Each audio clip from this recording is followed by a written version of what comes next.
Dolly, c'est la nouvelle expérience horrifique inspirée de Massacre à la tronçonneuse qui débarque en salle le 1er avril. J'ai pu la découvrir il y a quelques jours et on va voir ce que ça vaut.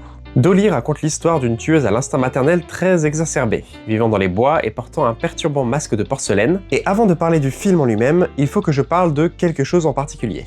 Quand un film d'horreur met en scène des situations grotesques, la limite est très fine entre le malaise et l'hilarité.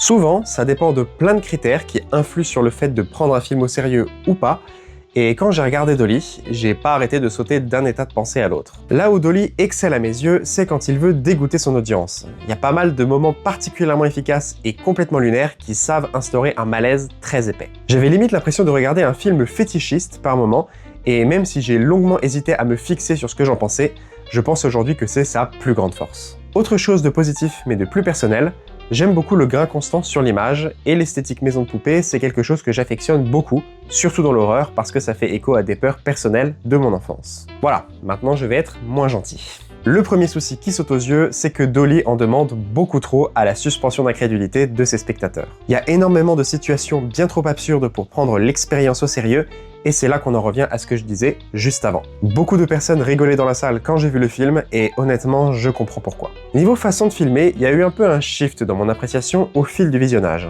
J'aimais bien le côté film amateur au début, jusqu'à ce que ça finisse par me fatiguer quand je me suis rendu compte que 90% des films étaient filmés exactement de la même manière. Pour comparer avec un film que j'adore, ce style fonctionne pour le projet Blair Witch, parce qu'il profite de l'immersion inégalée offerte par le found footage, il mise à fond sur ce que l'on ne voit pas, et le jeu des acteurs est particulièrement réaliste. Je vais pas m'étendre dessus non plus, mais le jeu d'acteur dans Dolly, on va dire que c'est pas son aspect le plus convaincant. Pour un autre point que j'ai trouvé seulement partiellement bon, j'ai trouvé que les moments de tension étaient bien gérés. Les silences étaient plutôt bien utilisés, mais malheureusement, aucun payoff ne fonctionne vraiment. Soit parce que le timing est pas bon, soit parce que c'est trop prévisible ou trop léger, soit parce qu'il y a juste pas de payoff. Et enfin, le plus gros problème de Dolly selon moi, c'est la quantité monstrueuse d'éléments superflus et de plot points brouillons qui ne vont nulle part. Tu sens qu'ils ont voulu créer une histoire cryptique sur l'esprit maternel, mais au final c'est incompréhensible.